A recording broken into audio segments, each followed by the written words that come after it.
Hello everyone, this is a recording of a session that was first delivered in May 2022, all about getting started with your EPQ. As a reminder, I'm Dr. Rebecca Westrup, an Associate Professor at the University of East Anglia, and for the session I was joined with Megan and James. Unfortunately, they're not here today, although I will be able to draw on some of their reflections from conversations with them later. So the session looks at focusing on how you're going to make a start with your EPQ. We're going to be thinking about some of the key questions to get you started with your thinking and planning. These are really important because they will enable you to begin your journey. The more research you can do over the summer months and kind of think about your interests and what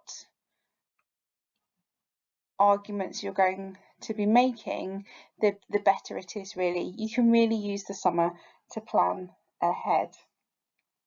You won't be able to just complete your EPQ at the last minute. I can't stress that enough. So we'll be thinking about whether you'd like to complete an artefact or a research report, what your title might be or an area for your title, and also how we go about setting research questions and some of the practicalities and pitfalls. And we'll also be taking a look at the EPQ production log and the importance of reflection as well. So when we first think about research and planning, it's really a bit like the chicken and egg scenario. Which comes first?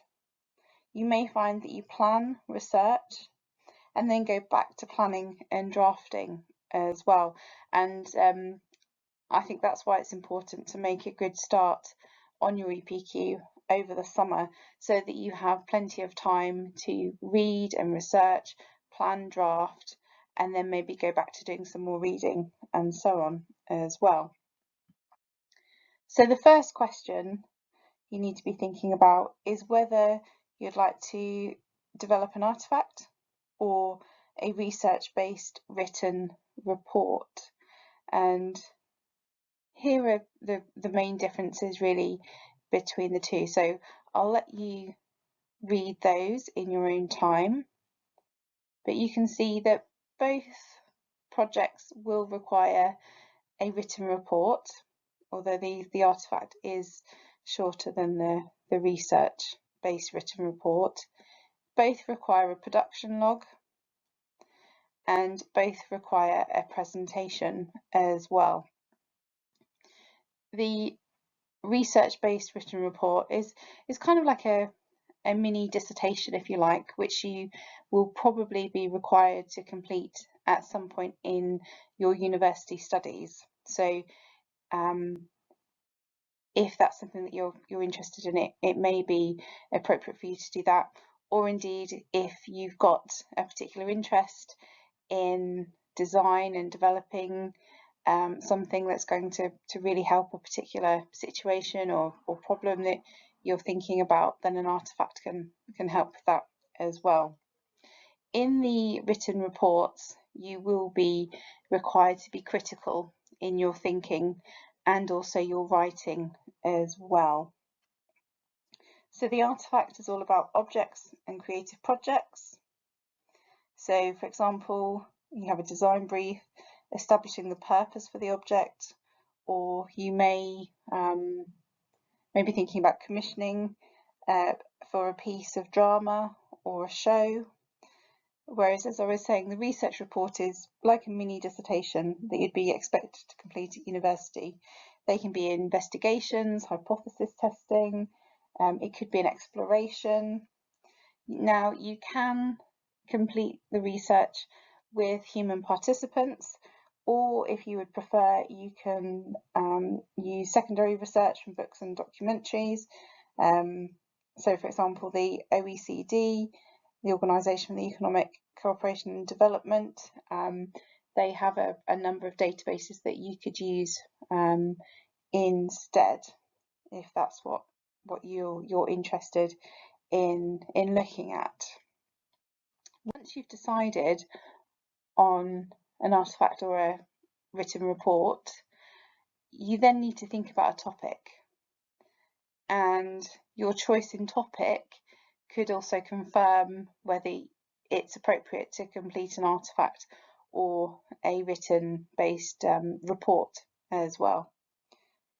So when choosing your topic, here are some factors that you should take into account. So think about what you're interested in. Take some time out over the summer just to kind of really think about what is of interest to you, and what do you already have knowledge and understanding about, and what do you want to know more about. I think about why that is as well. Start challenging yourself, start being critical, opening up your curious mind to think about, if I could research anything in the world, what would it be and why? And then we may need to rein it in a little bit as well, but that's something that that we can do with the help of sessions like this, and also with the support of your teachers. You may also want to research an area that could be useful for you later. So can you link it to your future study or career plans? What format are you interested in? What's the most appropriate way to present your project? Are there any skills that you're particularly good at? Where do your strengths lie? Are there any skills and expertise that you would like to develop? And also think about the timescale and how long you've got to complete the project.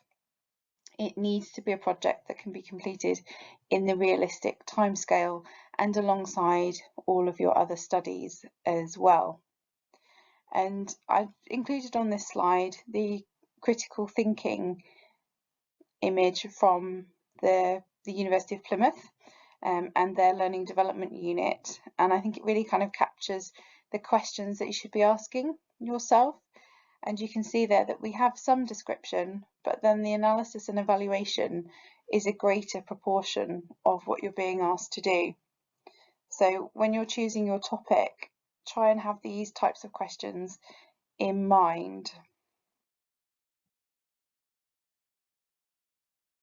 You then need to think about your title. A good title and research questions will help to guide you with your research. You need to think about the specific aims and objectives of your research. These can be broken into content and command words. So within your title, you will have information about the topic and what you will focus on, and these will be the content words. And then you will have the command words, which outline what it is that you will do. So is it about critical analysis? Is it a critical evaluation? Are you making a critical comparison of two factors, for example? And when you're thinking about your title, you also need to think about whether it enables evaluation. Does it enable you and give you scope to be critical in your analysis and your application of this and in your writing? Is there room for presenting the argument? And is the project achievable as well? And here are some words that you may wish to include within the title.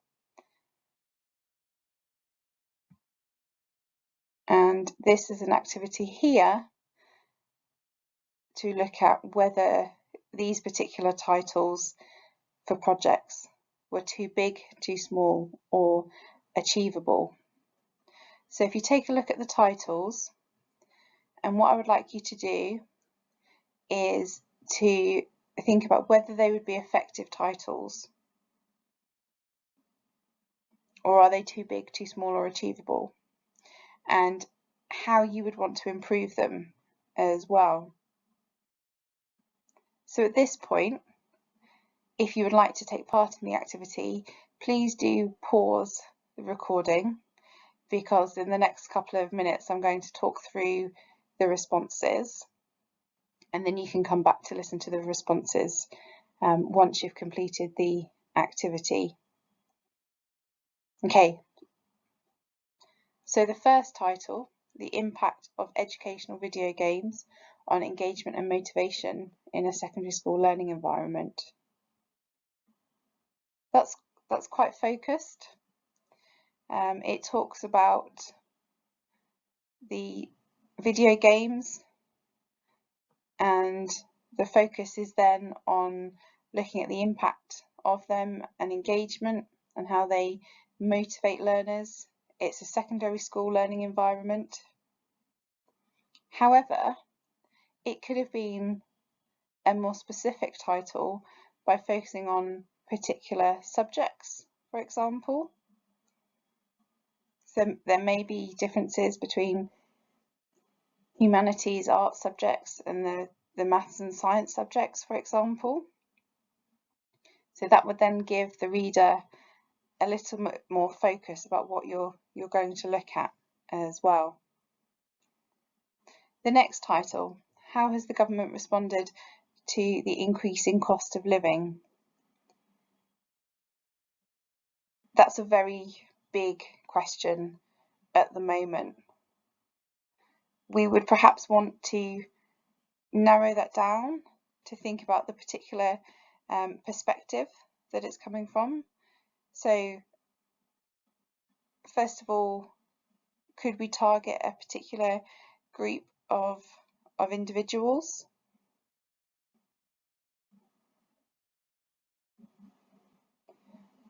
And what else would we want to focus on? A particular social relation, particular factors as well. Okay, so there needs to be more contents within that to think about the actual effect that it's having on and who it's having an effect on as well. And then the final question, how do bicycles work? Now at the moment, that's not a very effective title. And if we were to look at this as a title for an artefact, we know how bicycles work. So in this present state, that wouldn't allow very much scope for development and critical analysis. But what you could do is add a particular context. So it might be that there's a cyclist and they need to be able to cycle at so many altitude above sea level or something like that. So then we're adding some critical perspective into that, because we need to understand, okay, so how do bicycles work, but at a particular level. So we'll kind of need to understand more about the background and the context there. We could look at bicycles in space, for example, as well. Okay, so again, you can see there that there's more scope for context to be able to then refine what the actual focus of the EPQ is.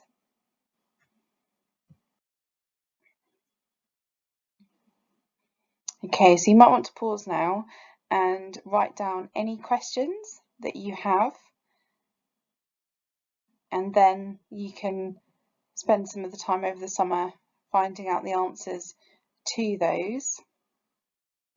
It's always good, I find, to keep a journal, a notebook, which you have on you most of the time, so that if you do suddenly find that you have a question, you're able to write that down and then go back to it at a later date as well. Okay, so one of the things that you are going to be looking at over the summer, once you've decided on the topic and the focus, you've written your title and you've got some research questions, is to actually begin the research. And you need to think about, if you're looking at primary research, some of the key advantages and disadvantages to those, and I've taken these from Paul Trowler's book from 2002, and they're some of the key ways of conducting primary research. So I'll let you look through that in your own time. Please do pause the recording if you need to.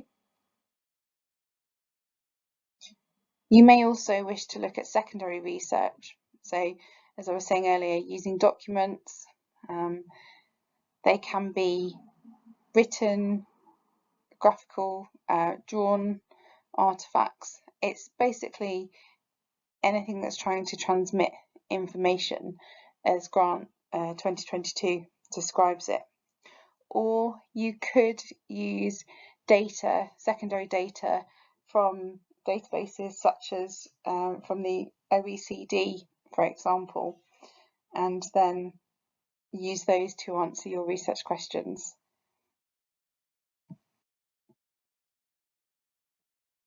It's really important when you're doing your research that you're also actively reading. And I think this quote from AQA, one of the exam boards in 2020, really kind of helps to summarise what you're doing when you're doing your reading for research.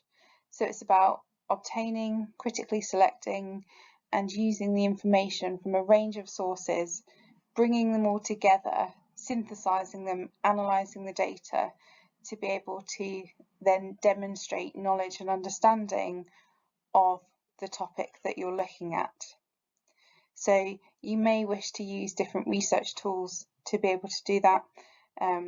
Internet search engines, library databases, and you also need to be thinking about the authenticity of the sources as well. Where is the information coming from? Who has written the information? Are they likely to have any bias in what they're presenting?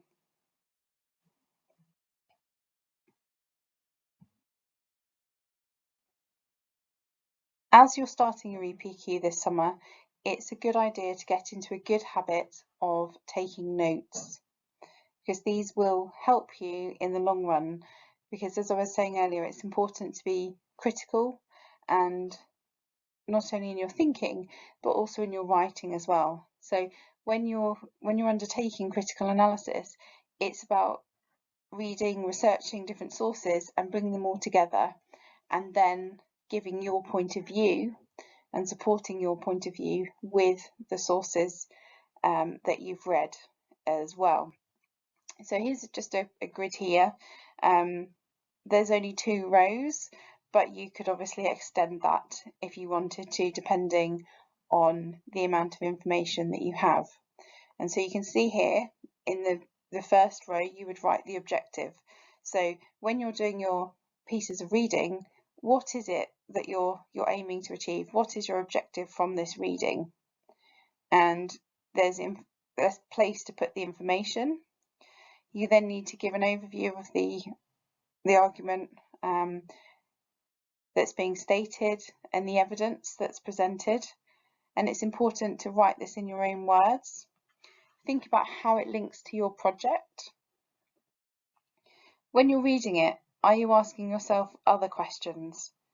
Are there any gaps in what you're reading? And then what do you think? Do you agree or disagree with what they're saying? Is there another piece of literature which supports your point of view and potentially critiques something else that you've read? You should also keep a record of your reflections as well. And this is often referred to as your EPQ production log. And so it's important to keep a record of the date, what you did, and also your reflections on this as well. So it could be something as straightforward as first reading a book or reading an article, and then starting to think about your topic. So what links have you made between your readings and your topics? Or it could be about deciding how you decided what topic you were going to focus on. Is it because it's something that you're interested in? Is it related to a particular university subject or career choice? Okay, and record your reflections on this. Did things go well? What are the positives? But also, if you have experienced any challenges, also include these as well, because challenges will help you to demonstrate your learning, your knowledge and understanding, and also how you overcame the challenges as well. That's being able to evaluate, and you won't then only be evaluating your subject knowledge and subject area discipline, but you'll also be evaluating your own learning, your own performance in writing the EPQ as well, which will be demonstrated through the log.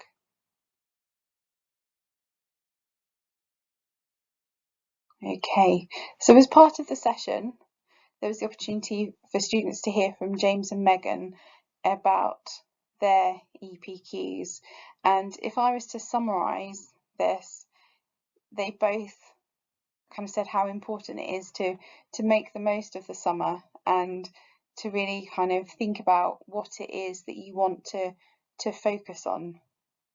They both chose topics that were connected to their university areas of study, and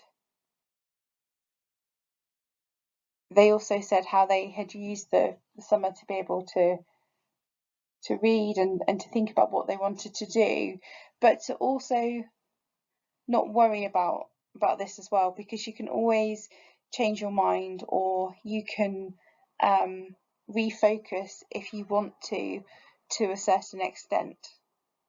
And they would also say to do a topic that you're interested in, because you do have to remain focused on this over a period of months, and if it's something that you're not interested in, it will be really hard to be motivated.